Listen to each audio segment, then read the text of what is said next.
The morning of June 27th was clear and sunny, with the fresh warmth of a full summer day. The flowers were blossoming profusely, and the grass was richly green. The people of the village began to gather in the square between the post office and the bank around 10 o'clock. In some towns, there were so many people that the lottery took 2 days and had to be started on June 2.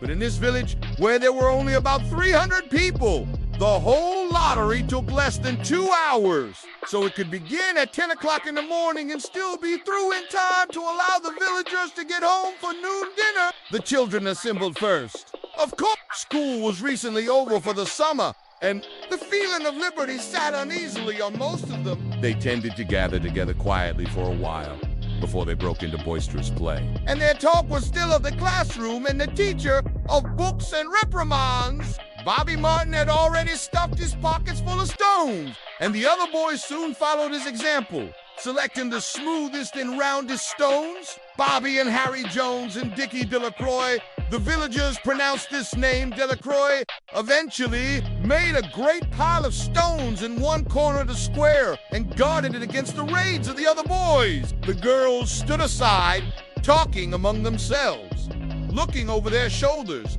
and rolled in the dust or clung to the hands of their older brothers or sisters. Soon the men began to gather, surveying their own children, speaking of planting and rain, tractors and taxes. They stood together, away from the pile of stones in the corner, and their jokes were quiet, and they smiled rather than laughed. The women, wearing faded house dresses and sweaters, came shortly after their menfolk. They greeted one another and exchanged bits of gossip as they went to join their husbands. Soon the women, standing by their husbands, began to call to their children, and the children came reluctantly, having to be called 4 or 5 times. Bobby Martin ducked under his mother's grasping hand and ran, laughing, back to the pile of stones.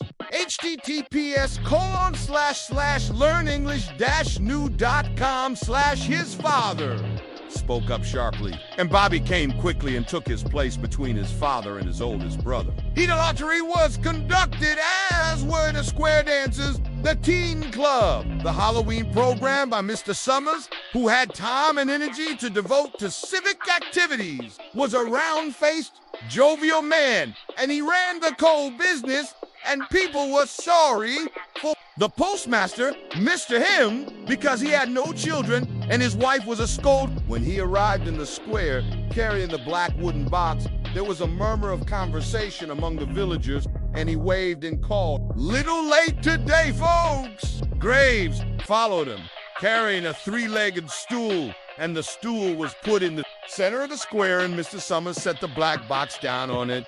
The villagers kept Mr. Martin and his oldest son, Baxter, came forward to hold the box their distance, leaving a space between themselves and the stool. And when Mr. Summers said, "Some of you fellows want to give me a hand," there was a hesitation before 2 men, steady on the stool while Mr. Summers stirred up the papers inside it. The original paraphernalia for the lottery had been lost long ago, and the black box now resting on the stool had been put into use even before Old Man Warner, the every year after the lottery oldest man in town, was born. Mr. Summers spoke frequently to the villagers about making a new box, but no one liked to upset even as much tradition as was represented by the black box. There was a story that the present box had been made with some pieces of the box that had preceded it, the one that had been constructed when the first people settled down to make a village here.